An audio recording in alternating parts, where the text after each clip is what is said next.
मैं इस वक्त सुप्रीम कोर्ट के बाहर मौजूद हूं, जहां कुछ देर कबल ही फैजाबाद धरना केस की नज़रसानी अपीलों पर समाअत हुई। इस समाअत के अहवाल के हवाले से बताते चलें आपको, तो जो समाअत है, सबसे पहले ये बताएंगे कि समाअत जो है इस केस की वो 1 नवंबर तक मुलतवी कर दी गई है।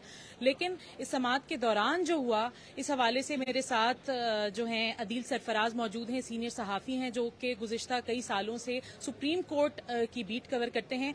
अदील, ये बताइएगा कि आज समाअत के दौरान मुतअद्दिद मरतबा चीफ जस्टिस ने ये इस बात का जिक्र किया कि आपको किसका डर है, और अगर आपको अपीलें वापस लेनी ही हैं, दरखास्तें लेनी ही हैं वापस, तो उसको आप रिटन में ज़रूर दें, और ये बार बार उस पर मिसर रहे कि आप वजह बताएं कि आपने ऐसा क्यों किया।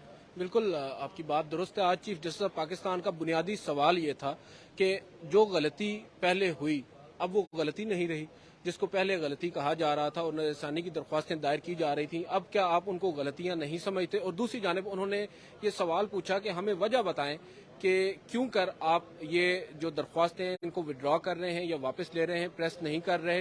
अटॉर्नी जनरल ने यहाँ पर वजारत दिफा और IB इंटेलिजेंस ब्यूरो की जो दरख्वास्तें थी नज़रसानी की, वो वापस लेने का अदालत को कहा। अदालत ने कहा कि पहले आप कह रहे थे कि हमारे फैसले में गलतियां हैं, आपने निशानदेही की, और अब आप कह रहे हैं कि कोई गलती नहीं है। चलें, आपकी बात मान लेते हैं, इसकी कोई वजह भी बताएंगे या नहीं? उन्होंने कहा कि हमें तहरीरी शक्ल में अब आप बताएं कि आप क्यों चाहते हैं इन रिव्यू पिटीशंस को वापस लेना। और उसके बाद इलेक्शन कमीशन के वकील साहब आए। उन्हें जब चीफ जस्टिस ने बार बार मुश्किल सवालात उनसे पूछे, उनको बेसिकली ग्रिल किया और उनसे कहा कि उस वक्त, क्योंकि आप कॉन्स्टिट्यूशनल बॉडी हैं, पेमरा ने भी अपनी जो रिव्यू पिटीशन है वो वापस लेने का कहा। पेमरा के हवाले से उन्होंने डायरेक्शंस जो दी हैं वो बड़ी इंटरेस्टिंग है, लेकिन इलेक्शन कमीशन को उन्होंने काफी सर्जनिश की है।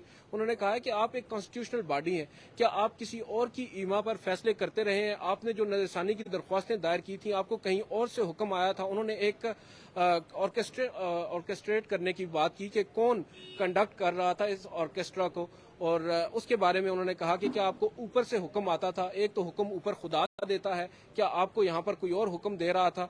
और उस पर उन्होंने कहा कि उस वक्त आपको अगर कोई और कह रहा था, आपने रिव्यू पिटीशंस फाइल कर दी, आज आपको किसने कहा कि आप रिव्यू पिटीशंस वापस ले रहे हैं? तो उस पर उन्होंने काफी ज्यादा, आप कह सकते हैं कि इजहार नाराजगी किया, और ये कहा कि आपके ऊपर हम क्यों ना फाइन कर दें कि इस तरह की फ्रिवलेस किस्म की लिटिगेशन आप करते हैं। 4 साल कबल आपने रिव्यू फाइल किया और आज आपको याद आ गया है कि वो फैसला दुरुस्त था, उस फैसले पर अमल दरामद का क्या बना है? इलेक्शन कमीशन ने यहाँ पर एक बात पहले खुद कही कि हमने अमल दरामद कर दिया है उस फैसले पर, तो चीफ जस्टिस ने कहा कि दिखाएं कहाँ पर अमल दरामद किया है, कोई रिटन फॉर्म में है? तो उन्होंने कहा, बताने लगे, तो चीफ जस्टिस ने उनसे कहा कि आप हमें लिख कर बता दें।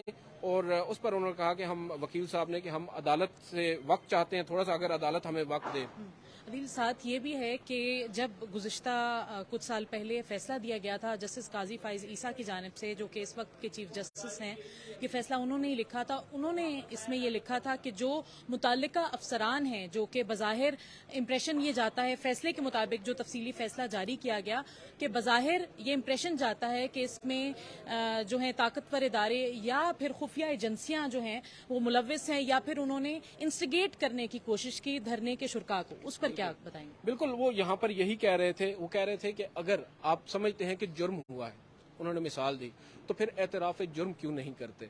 और फिर उन्होंने कहा कि ये कह देना कि हमें हुक्म मिला था नज़रसानी की दरख्वास्तें दायर कर दो, फर्द वाहिद इलेक्शन कमीशन को अगर उस वक्त चला रहा था, और आज हम अपनी फ्री विल को जहन में रखकर इन रिव्यूज़ को वापस ले रहे हैं, तो ऐसे तो नहीं होगा। उन्होंने कहा कि हम तो आपको फाइन करेंगे। अटॉर्नी जनरल ने मुस्कुराते हुए कहा कि 10,000 फीस है रिव्यू पिटीशंस की, आप उसमें 2 जीरोज और ऐड कर दें तो इस तरह की लिटिगेशन नहीं होगी। बहरहाल इसमें एक चीज़ इंपॉर्टेंट है कि आज चीफ जस्टिस ने उस वक्त जिन्होंने धरना दिया था, इन एक्चुअल प्रैक्टिकली जो धरना दिया था खादम रिजवी साहब, उनको उन्होंने अप्रिशिएट किया। उन्होंने कहा कि खादम रिजवी मरहूम, जिनसे मैं एक्सपेक्ट कर रहा था या अदालत एक्सपेक्ट कर रही थी कि वो एक पार्टी के तौर पर इसको चैलेंज करेंगे, उन्होंने नहीं किया। उन्होंने उनके अलावा सबने कर दिया। ये हमारे लिए काफी ज्यादा हैरान कुन था।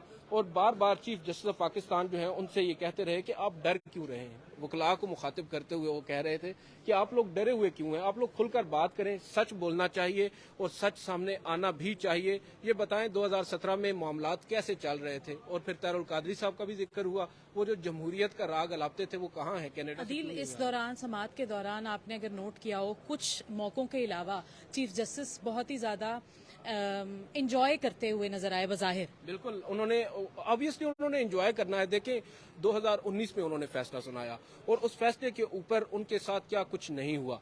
यही फैसला जवाज बना उनके खिलाफ उस सदारती रेफरेंस का जो उस वक्त की हुकूमत ने, पीटीआई गवर्नमेंट ने उनके अगेंस्ट फाइल किया था और उनका एक पूरा ट्रायल हुआ था, न सिर्फ उनका, उनकी अहलिया का, उनके बच्चों का। उसको उन्होंने फाइट किया, वो उनके खिलाफ क्वाश हो गया रेफरेंस। उसके बाद वो जो जवाज बना था फैसला, उस फैसले के खिलाफ निशानी दरख्वास्तें 3 चीफ जस्टिस गुजरे हैं। आप देखें, जस्टिस आसिफ सईद खोसा थे, जस्टिस गुलजार अहमद थे, जस्टिस उमर अताब बंदयाल। इन तीनों चीफ जस्टिस साहिबान ने इन रिव्यूज पिटिशंस को फिक्स्ड ही नहीं किया। और उसकी एक बुनियादी वजह जो हमें समझ में आती है वो ये थी कि एक ऑथर जज का होना रिव्यू पिटिशन में लाजमी है, रिव्यू समात में। और ऑथर जज जस्टिस काजी फायज ईसा थे।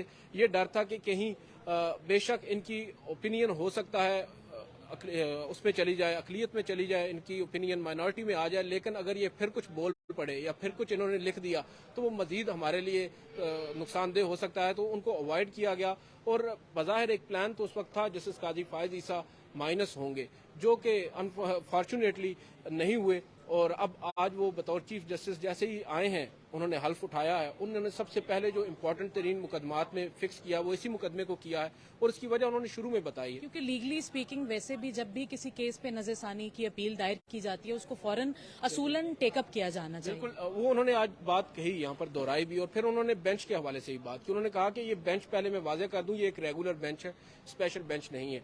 और साथ ही उन्होंने ये भी कहा कि स्पेशल बेंच की एक और वजह जो हम नहीं बना रहे वो supreme court practice and procedure act है और वो अभी तक पेंडिंग है। और फिर समाअत के इख्तिताम पर उन्होंने आज आपके नाज़रीन के लिए जो लाइव ट्रांसमिशन है, बहुत से लोग एक्सपेक्ट कर रहे थे कि लाइव ट्रांसमिशन होगी, उन्होंने कहा कि आज हम इस वजह से नहीं कर पाए कि अभी हमने उसको एज अ पायलट प्रोजेक्ट लेकर चले हैं और नेक्स्ट जो हेयरिंग होगी supreme court practice and procedure act की 3 अक्टूबर को, उस पर हम हतमी फैसला कर सकते हैं उसमें भी। ठीक है, बहुत शुक्रिया दिल आपका। इसके हवाले से समाअत के आखिर में बिल्कुल जो है अटॉर्नी जनरल जो है यकीन दहानी करते हुए नजर आए चीफ जस्टिस ऑफ पाकिस्तान को, 3 रुकनी बेंच को, कि जो 17 हदायत जो हैं वो फैसले में दी गई थी वो उस पर अमल करने की कोशिश की जाएगी और यकीनी बनाया जाएगा कि जितनी भी हिदायत दी गई हैं, जिसमें जो है एक वो है ताकतवर इदारों का सियासत में शमूलियत ना करना या फिर जो मुतल्लिका अफसरान को कैफरे किरदार तक पहुंचाना या जो सजा दी गई थी उस पर अमल पैरा करते हुए जो है अटॉर्नी जनरल ने यकीन दिलाया चीफ जस्टिस को, जिसके बाद चीफ जस्टिस ने इस केस की समाअत जो है वो 1 नवंबर तक मुलतवी कर दी है।